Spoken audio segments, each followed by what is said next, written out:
Ola, que tal? Como estades? Bo día. Hoxe fago este terceiro vídeo un poquinho para empezar a explicar unha parte literaria importante, non? Que é a parte do tema 5, acordaivos, non? Do tema da literatura do exilio.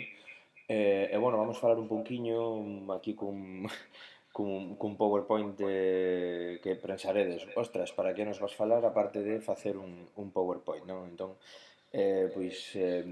así podedelo ver tamén millor, vedes todo como está. Así podemos tratar un pouquiño todo esta época literaria, que é unha época literaria moi importante, vale? É unha época literaria na que o galego pois ten continuidade un pouquiño con eso que se fixera anteriormente, que vos acordades todos de que faláramos pois un pouquiño do grupo Nós, que faláramos das Irmandades da Fala, que faláramos un pouco do Seminario de Estudos Galegos, e sobre todo desas vanguardas, non? Esas vanguardas que deixaron pegada incluso na literatura no exilio, inda que gran parte estes escritores e poetas, e sobre todo poetas, pensade que a poesía do exilio é moi importante, non? O que se centraron tamén nunha denuncia social da emigración e do exilio, non? Realmente. Este tema, inda que o vimos, inda que o traballáchedes, inda que falamos del, creo que, non traballamos moito, simplemente falamos del porque tamén o tempo que tivemos foi moi escaso para falar del. Entón, con este PowerPoint que tentarei colgar tamén na aula virtual, ao final do PowerPoint de topar unha serie de exercicios e de traballos, un pouco ides ter toda a información aí. Vale. Antes de empezar co PowerPoint e de ir explicando un pouquiño as características desta época, empezaremos polo contexto histórico, un pouquiño que levou a todo isto, logo centraremos na poesía, na narrativa e no teatro, sobre todo, en gran parte, a poesía e o teatro, porque realmente o teatro é moi importante no sentido de que se comezan a difundir obras, por exemplo, unha das grandes obras de teatro por antonomasia da literatura galega, que Os vellos non deben de enamorarse, foi representada por primeira vez en Bos Aires, non, en Argentina, no exilio, no ano 1941. Entón, falaremos un pouquiño de todo iso. Vale, pero antes diso, parece moi importante, ides ver agora aquí na pantalla no navegador, imos ver unha cousa moi importante, que me parece moi importante, vale, que é ensinarvos esta páxina. Vale, é a páxina da Biblioteca Virtual Galega. Aquí podemos ver catálogos de autores, catálogos de obras dispoñibles para lectura, un pouquiño o máis interesante. Interesante que vos poñades en catálogo de obras e autores, non? Podedes entrar, aquí vedes, títulos de poesía, títulos de teatro, pero eu prefiro que entredes en autores, non? Autores de poesía, autores de narrativa e autores de teatro. Ben, entramos nos autores, non? E aquí nos autores podemos atopar, por exemplo, Luis Seoane, non? Poñémonos un couso, vamos ao S, e aquí buscamos Seoane, e aquí está, vale? Por que falamos de Luis Seoane? Porque sabedes que Luis Seoane é un dos escritores máis importantes do exilio, sobre todo no punto, na poesía, sobre todo poesía e teatro, vale? Falaremos tamén dunha obra del de teatro, que é A Soldadeira, que me parece unha obra moi importante, moi interesante, vale? Pero na súa obra de poesía, resulta espectacular, non? Por que resulta espectacular? Porque continúa un pouquiño coa liña marcada nas vanguardas, non? Continúa un pouquiño a liña marcada co creacionismo, co futurismo, vale? Realmente temos que dicir que como pintor tamén é unha persoa importantísima, e se vemos as súas obras, que logo entraremos na Fundación Luis Seoane para que vexades que tipo de obras, e se alguén lle gusta debuxar ou algunha cousa que intente replicar algúns dos seus cadros, porque son espectaculares en liñas e todo. A ver, non vamos dicir que é picasiano, pero ou que debuxa parecido a Picasso, pero sí, é parte do cubismo, vale? Que influiu tamén algo en Castelao, pouco, porque pensade que Castelao dibuixaba de outro xeito, solamente ten un cadro cubista, que hai unha réplica pequerrechiña dese cadro cubista na Fundación Vicente Risco de Allariz, que podedes velo e podedes entrar na páxina web e buscalo, que é un cuadro moi raro. Entón, sírvenos o que iba a esta páxina para entrar realmente en autores que temos que ler. Non aparecen todas as obras, vale? Porque vedes aquí todo o que está publicado, vale? Todas as obras deles entramos a Maior Abondamento, a Soldadeira, Cicatrices, Castelao Artista, como, bueno, poesías, non? Entramos en poesía, que as Cicatrices, Fardel do Exiliado, Galicia Migrante, bueno, isto tal, obra poética xeral. Aquí atopamos algo, ben? Entón, dentro da obra poética, pois atopamos algunha serie de poemas, sobre todo dunha da súa obra, que é Na Brétema Santiago, non? Entón damos aquí e podemos pois ver parte do poemario cos seus debuxos, vedes como debuxaba, non? Por exemplo, a representación dunha persoa que está pois facendo, bueno, non xeitura, pero si está segando, non? E vedes que tipo de debuxos facía, non? Despois, este tipo de este poemario, por exemplo, un poemario bastante narrativo, vale? É algo que parece así unha obra bueno, de xénero narrativo, pero non, non? Xénero lírico, son poemas cunha característica moi particular, cando falábamos do futurismo e das formas de darlle a poesía, non se preocupaban polas formas, vale? Entón saían este tipo de eh,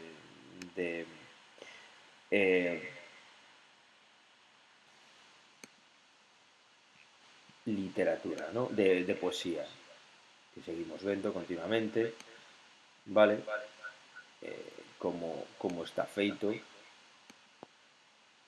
Ben, pois isto, igual que facemos con Luís Seoane, tamén podemos facelo con outros que se podedes ir a índice de páxinas, voltar atrás ou podedes ir á biblioteca virtual outra vez de novo, dende aí, e volvedes outra vez á biblioteca, vale? Entón, catálogos de autores, vedes aquí, catálogo xeral, e vedes aquí autores de teatro e tal, vedes o millor vos interesa entrar en algún título especial.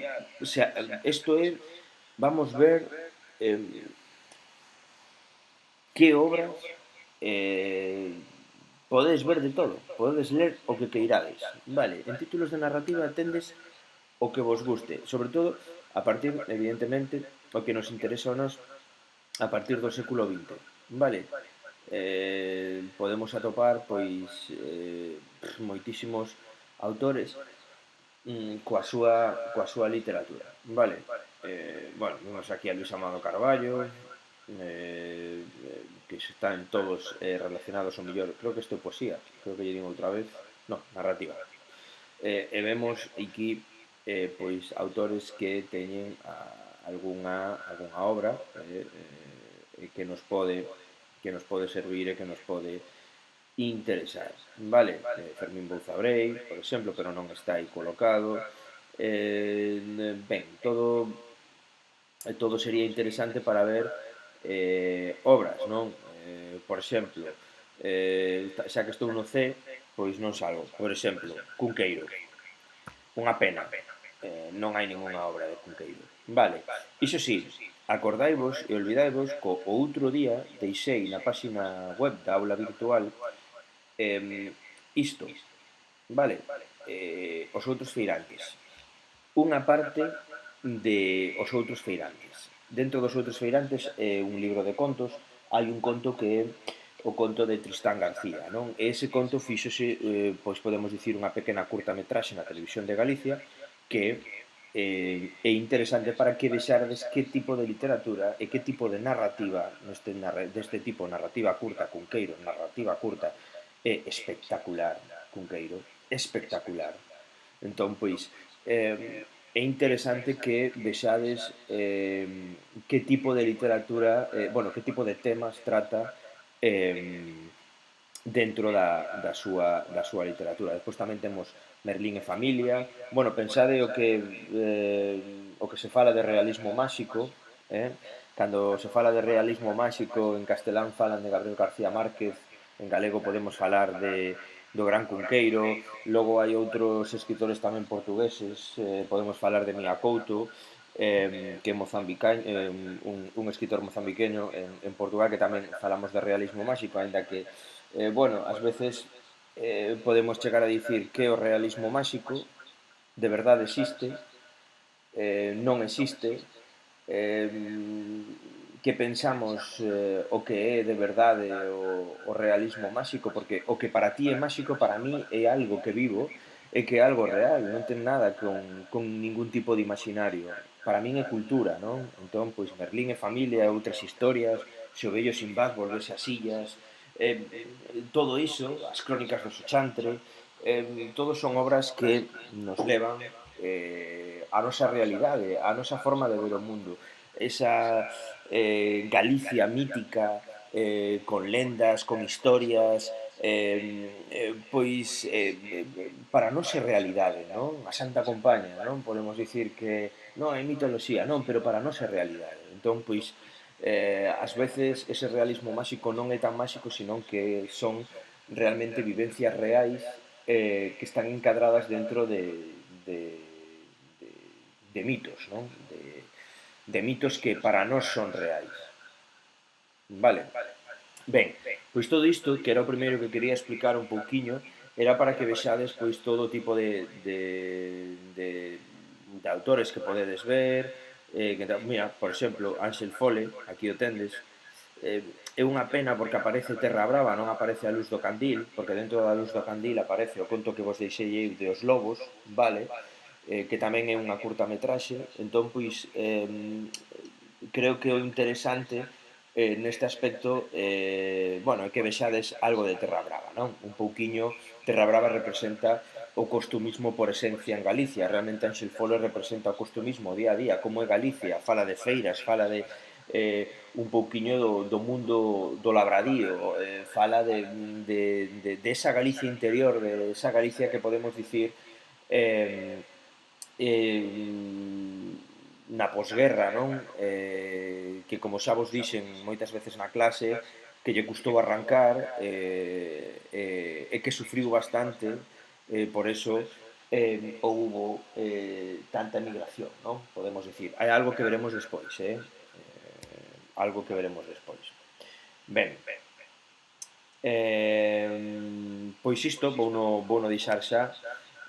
Vámonos, hola outra vez de novo, vámonos centrar outra vez no inicio, vale?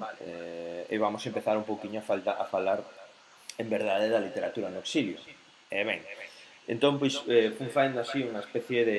Fixen un PowerPoint un pouquiño para que a todo fose un pouquiño máis animado e non fose tan podemos dicir tan árido, non?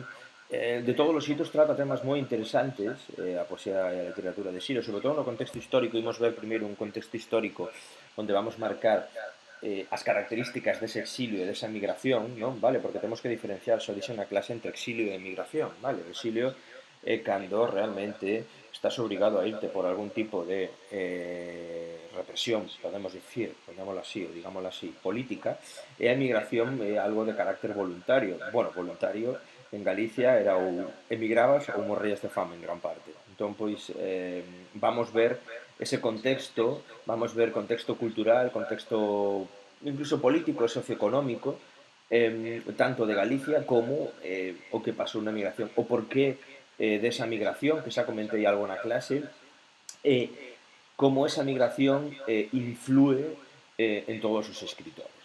Pois ben, vemos aí literatura no exilio, un contexto, vale, vámoslo ver claramente ahora que vou entrar e vamos ver ese contexto un pouquiño e vamos traballar así, deste xeito, polo tanto vamos a facer como eh, un pouco de presentación, ¿no? Digámoslo claramente. Ben, entón, dentro da literatura no exilio vemos pois que vamos falar aquí do contexto histórico, da poesía, do teatro e da narrativa, non?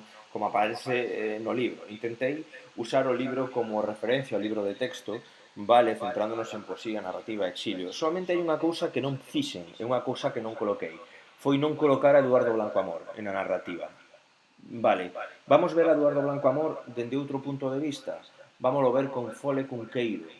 Ben, inda que si vou deixar aí como un enlace á película que ata hoxe aínda podedes ver a película, creo, que está colgada en Galaxia de Asmorga, podedela ver se queredes, é unha hora e media, que colgaron de xeito gratuito debido á situación que hai. Entón, pois iso. Ben, dentro da literatura de exilio vamos ver estas 4 partes, non? Galicia no franquismo, a produción literaria, a economía e sociedade e o panorama cultural que nos atopábamos naquela época fora daqui. Vale. Se vemos Galicia no franquismo, pois antes de que chegara, xusto no momento en que chegou o franquismo, vimos unha cousa que foi importante, que todo o movimento literario galego e todo o movimento de cultura galega anterior que había foi desaparecendo pouco a pouco, ou desapareceron totalmente, non? A revista Nosa Terra, perdón, a revista Nos, ou a Nosa Terra como xornal, e sobre todo o Seminario de Estudos Galegos, que podría ser como un consello da cultura galega actual, máis ou menos, a dimensión que producía culturalmente era tan importante que o primeiro que fixeron pois, bueno, foi cargarse os órganos directivos e logo pouco a pouco pois, foron cargándose todas as publicacións literarias ensaísticas de difusión da cultura galega que había, non?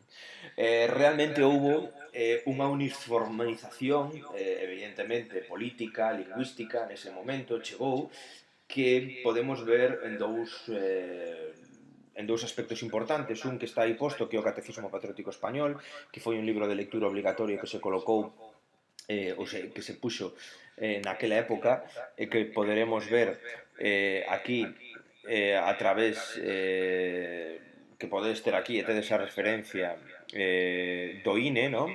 Escrito por Albino Menéndez Reigada, un cura, un pouquiño, que un frade que fixo este libro, e con este libro, pois, explicaba as normas que había que ter para ser un bo patriota español. Entre eles, pois, falábase da lingua, non? De que lingua usar, non? Entón, pois iso é importante. Realmente a través destas ferramentas como o catecismo e como outras cousas que veremos máis adiante, o galego pois quedou relegado pois a unha lingua pois non somente o galego, tamén o euskero e o catalán, pois sobre todo o galego e o catalán quedaron reducidos a dialectos e o euskera pois non nos reduciron a dialectos simplemente porque era unha lingua completamente diferente, pero sí que dixeron que era unha lingua que somente servía para falar nos caseríos vascos. No resto polo tanto, era unha lingua que se quedaba recluída ou reducida a ese ámbito de comunicación e que non serviría para outro tipo de fala, non? De feito, durante moitas épocas e durante moito tempo sempre se facían mensaxes, igual que libros como o Catecismo Patriótico Español, tivemos outros tipos de libros, neste caso, outro tipo de comunicacións debidas ás situacións lingüísticas que había, non? Esas comunicacións pois chegábanos a este tipo de octavillas que acostumaban a facer naquela época, non? como estas, non? Eran octavillas que se facían naquela época. Esta é do ano 42 na Coruña, vale, isto de hable bien, sea patriota, no sea bárbaro, es de cumplido caballero que usted hable en nuestro idioma oficial, o sea, el castellano. Es ser patriota. Viva España y la disciplina, y nuestro idioma cervantino, arriba España, todas estas cousas que eran, a ver, temolo que ver cunha visión da época, vale? Eh, Cando se di, non, en Galicia non había represión lingüística, non, non, sí que había. O que diga que non había, sí que había. Estes feitos, estes recordatorios para a xente, sí que había, non? De feito, pois, bueno, o profesor que intentaba dar clase de galego, pois corría o risco de non solamente perder a cátedra, que eso iba a perdela ipso facto, senón tamén podía correr o risco de perder a vida, non? Dependendo do desacato que se fixera. Non todas as obras que chegaban, ou todas as obras, algunhas obras das que se escribían en galego, que logo veremos cales foron e como se trataron, pois tiñan un problema, no sentido de que non se podían escribir con facilidade, xa que había que pasar unha censura. Ben, dentro do contexto histórico temos que ver o que é a produción literaria nesta época, non? Ata o ano 50, ata o ano 48, realmente, con Aquilino Iglesia, pois non é que houbera unha obra ou unha produción literaria moi importante, non? Xeralmente atopamos entre 36 e 46 un silencio literario dentro da Península Ibérica. Non estamos falando aún da produción literaria do exterior, estamos falando do que se facía en Galicia, non? Pois atopamos estas tres obriñas, vale, que realmente eran obras, pois, a ver, podría haber, tiñan algún tipo de carácter nacional católico, eran obras folclóricas, pero eran composicións moi básicas, moi básicas, moi básicas, que non tiñan unha calidade literaria moi grande, non? Vale, isto era o que había naquela época, non? Pois reeditábanse obras de, por exemplo, de cantares gallegos, de Noriega Varela, e logo hai outros autores importantes que escribían naquela época, Montero Pedrallo, por exemplo, que xa sabedes que perdera a cátedra, entón, pois, que escribía en castelán cun pseudónimo intentando deixar, pois, ideas das que el defendía, non? Que entre elas estaba o tema da cultura galega como moi importante. Por lo tanto, vemos unha produción literaria básica durante 10 anos, tres obriñas así que podemos chegar a un acordo, esta de Non chodes a veliña, Brete más mariñas, Os soaces dun abade, destes tres escritores. Sei que isto non está no libro, pero vou non pasar así correndo no sentido para que vexades un pouquiño que é certo que había produción literaria, o que pasa que era unha produción literaria, podemos dicir, cunhas ideas pois nacional católicas, de carácter folclóricas, con composicións moi básicas. Ben, cando falamos da economía da sociedade, pois estamos falando dunha economía dunha sociedade, pois evidentemente a galega pois é unha economía pois que utilizaba sobre todo o sector primario, non? A pouca industria que tiña, pois como veremos, pois foi levada por diante durante unha serie de anos, non? Entón, pois, realmente o importante que tivo Galicia nesa época pois foi a exportación de metais preciosos, preciosos non, perdón, de materias primas importantes e dunha exportación de man de obra barata, vale? Isto costou durante moito tempo un retroceso económico bastante grande e unha ruralización de Galicia outra vez, non? Evidentemente volveuse a esa economía de subsistencia, ao autoabastecemento, Evidentemente había escaseza moi grande de alimentos e por último había unha cousa que, bueno, xa falamos do que eran as cartillas de racionamento naquela época onde o Estado pois daba unha serie de alimentos básicos para a xente. Non quixen falar aquí da cultura do extraperlo, bueno, esa cultura do extraperlo que se fixo sobre todo de inicio na banda do Miño con Portugal, onde se conseguían alimentos que non eran os que aparecían nesa cartilla, alimentos prohibidos que non se podían tomar se non os daba o goberno, pois que era moi habitual en Galicia, non? Alguén pois de calquera aldea de Galicia pois iba a traballar, pois intercambiando alimentos que se producían, pois como xamóns, queixos que se facían artesanos, e mil cousas por alimentos tipo pois aceite, chocolate, café, bacallao, que antes era a comida dos pobres, o bacallao cos patatas, e agora, pois mirade o cariz que tomou os prezos no que se vende no mercado. Ben, aparte desta casi escaseza de alimentos, podemos ver que é importante o tema da minería, non? A minería en Galicia foi básica sobre todo pros alemáns, inda que se diga habitualmente que España non participou na Segunda Guerra Mundial, sí, participou, non? Primeiro, para que España gañara, bueno, a banda nacional gañara a guerra, pois os alemáns bombardearon Guernica. En segundo lugar, temos que decir que comenzouse a explotar as minas de wolframio en Galicia. O wolframio era un material moi o que é o titanio de hoxe, podemos dicir, bueno, o titanio ou o grafeno, que é máis duro aínda, iba a decir carbono, pero o grafeno, non? Que é outro material que está ahora de moda e que é durísimo, bueno, que as pezas que se fan dese material pois prácticamente non rompen, non? Xunto pois o titanio e o grafeno, que son das máis duras, pois o wolframio daquela pois era utilizado polos alemáns para construir sobre todo os seus vehículos, non? En gran parte, non? Serviu para armamento, o que fixo que un país só como Alemania puidese ir dominando gran parte de Europa na Segunda Guerra Mundial.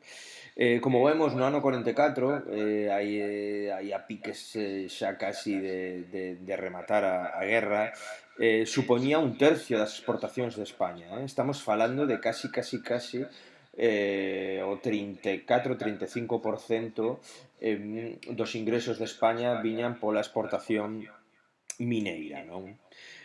Cando vamos falar da industria, temos que falar de dous tipos de industria, non? Por un lado, atopamos a industria de sempre, vale, que estaba en crise, e logo chegou a industria enerxética e de materias primas que comezou co wolframio, non?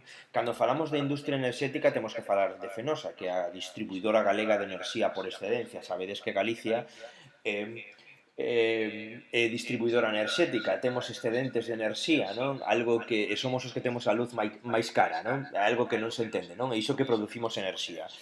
Pero, bueno, a industria clásica galega pois foi sempre a construcción naval e a conserva. A construcción naval e a conserva trouxerona hai moitísimos anos, sobre todo cataláns que viñeron aquí polo tema da salazón, século XVIII, XIX, e que nos deixaron todo isto, non? Pero como vemos, a conserva foi caíndo pouco a pouco, non? Comezou unha crise bastante grande, no ano 44 tiñamos 364 fábricas, no 64, 20 anos despois, 201, e despois 11 anos despois 83 fábricas, non? Quedaron moi poucas fábricas en Galicia e todas prácticamente quedaron en maus dunha serie de persoas, non?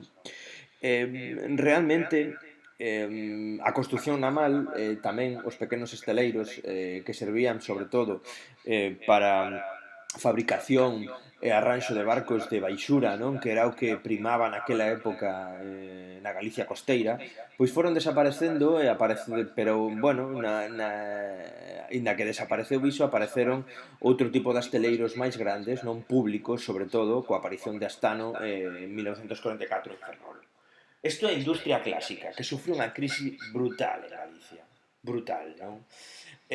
Pero logo, o que dicía, chegaron pois outro tipo de industria, non? Temos dúas industrias que ainda rexen agora gran parte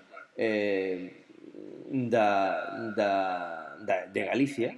Por un lado temos a aparición de Fenosa como distribuidora de enerxía no ano 45, que foi a que conseguiu o monopolio total da enerxía en Galicia. Pensade tamén que a luz en Galicia, sobre todo en zonas rurais, non chegou prácticamente ata mediados, podemos dicir 60, 70, era algo que non existía en todas as casas, non? Era difícil.